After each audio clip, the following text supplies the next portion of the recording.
Welcome to Shekhar smart classes. मैं sir R K Sinha आज फिर आप लोगों के सामने एक न्यू बुक राजनीतिक शास्त्र का चैप्टर 1 समकालीन विश्व का लोकतंत्र है ना, डेमोक्रेसी इन द कॉन्टेम्पोररी वर्ल्ड, ये लेकर आया हूँ आपके सामने।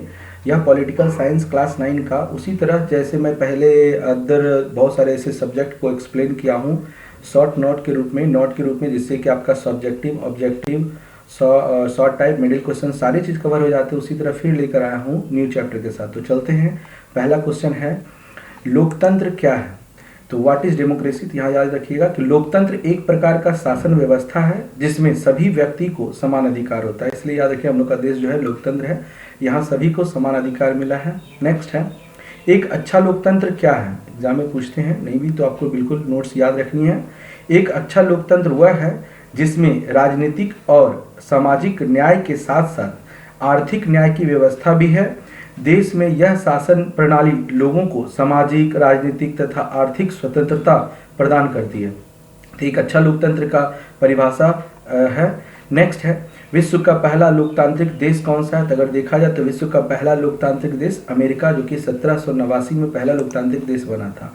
नेक्स्ट आते हैं राजनीतिक शास्त्र है ना, राजनीति शास्त्र के पितामह किसे कहा जाता है। तो एरिस्टोटल जो है उनको राजनीतिक शास्त्र के पितामह कहा जाता है।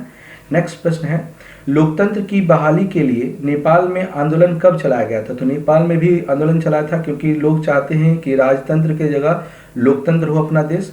तो नेपाल में सबसे पहले 6 अप्रैल 2006 की बात है, वहाँ पर लोकतंत्र आंदोलन चलाया गया था लोकतंत्र के लिए।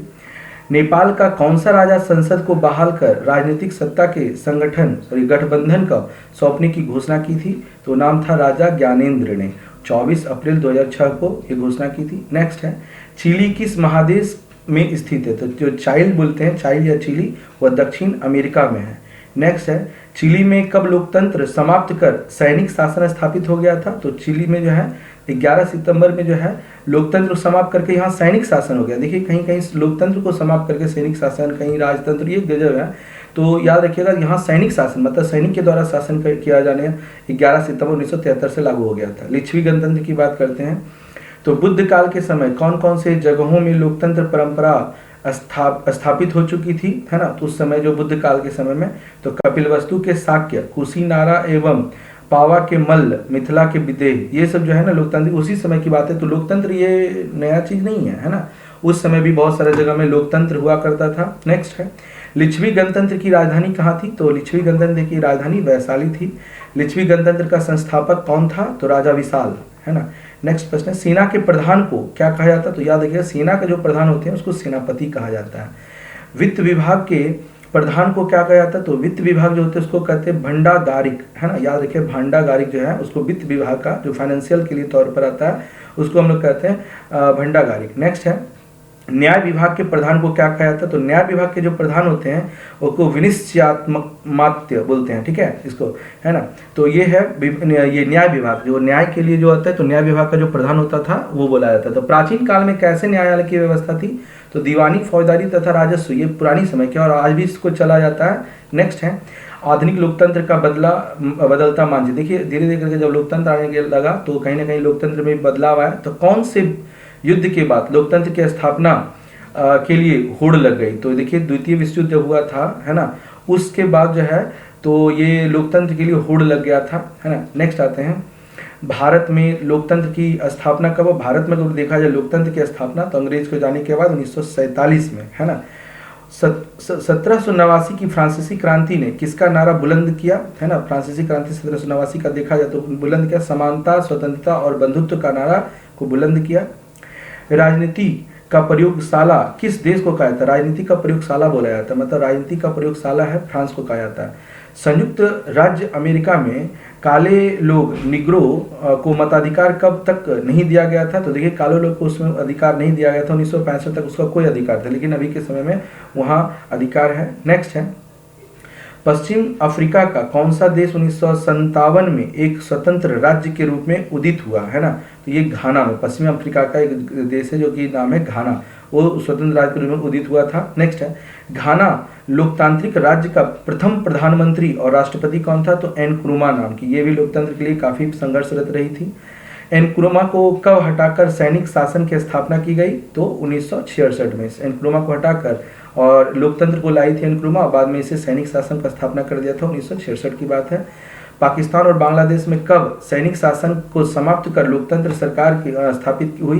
तो 1990 की बात है, यहाँ पर भी नहीं था, है ना, बाद में इसको लोकतंत्र स्थापना हुआ। तो देखिए कहीं कहीं सैनिक शासन होता है, कहीं पर लोकतंत्र किया जाता है, लोकतंत्र को हटाकर सैनिक शासन किया जाता है, ठीक है। नेक्स्ट है 1999 में पाकिस्तान में कौन पुनः सैनिक शासन स्थापित कर दिया? फिर से सैनिक कुछ दिन के लिए किया था, नाम था जनरल मुशर्रफ, ठीक है, 1999 की बात है ना।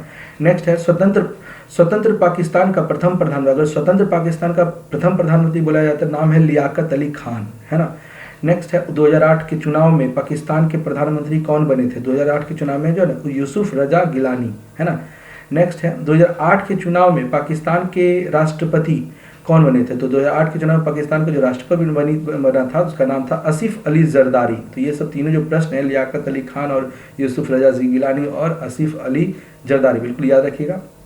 नेक्स्ट प्रश्न है म्यांमार औपनिवेशिक शासन से कब मुक्त हुआ? म्यांमार जो है बर्मा जिसको पुराना नाम है, तो वो भी औपनिवेशिक शासन से ये मुक्त हुआ था 1948 में।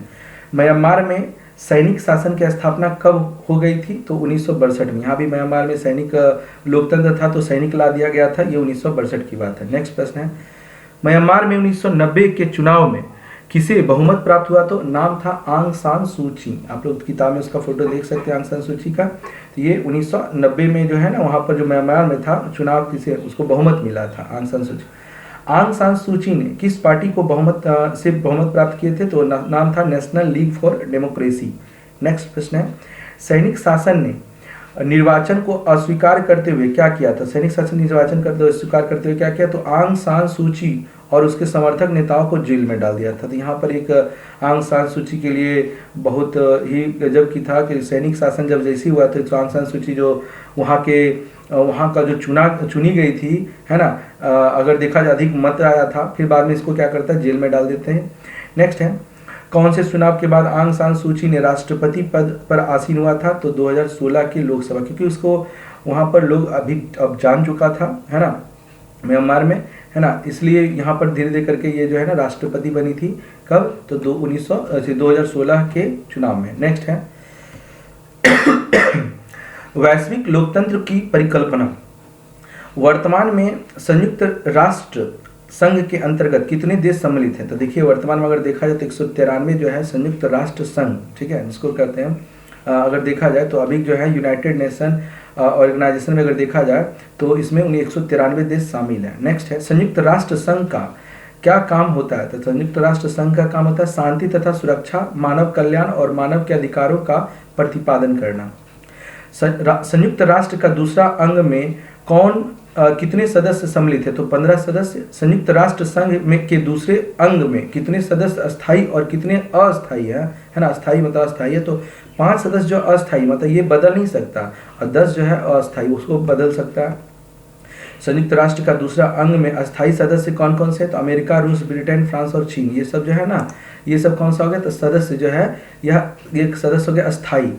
अस्थायी सदस्यों का निर्वाचन कितने वर्षों के लिए होता था? अस्थायी का जो होता है मात्र 2 वर्ष, मतलब उसमें जो बैठक होगा उसमें ये 2 वर्ष के लिए रहता है उसका, है ना, फिर उसे हटा भी सकता है।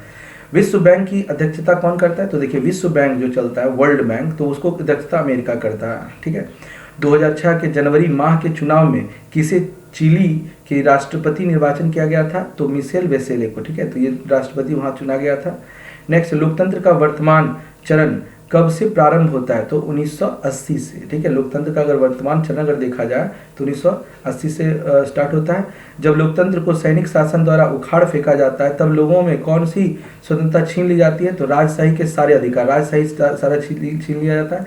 घाना का पुराना नाम तो गोल्ड कोस्ट। म्यांमार में किसके नेतृत्व में अभी भी लोकतंत्र के लिए संघर्ष जारी? आंग सान सूची। पोलैंड में सब पहले निर्वाचन राष्ट्रपति कौन हुए थे? तो नाम था लेक वेलेसा, है ना।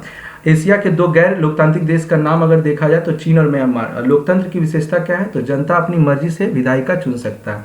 तो यहाँ तक में आपको मिडिल क्वेश्चन सारे कवर कर लिए गए हैं। आप लोग इसे अच्छे तरीके से अपने नोटबुक में लिखें और इससे आप लोग middle question, long type, short time सारे कवर हो जाएंगे। और बिल्कुल आप सभी का इसका जवाब दे सकते हैं। अगर मेरे चैनल को सब्सक्राइब नहीं किया तो जरूर कर लिया। Thanks for watching.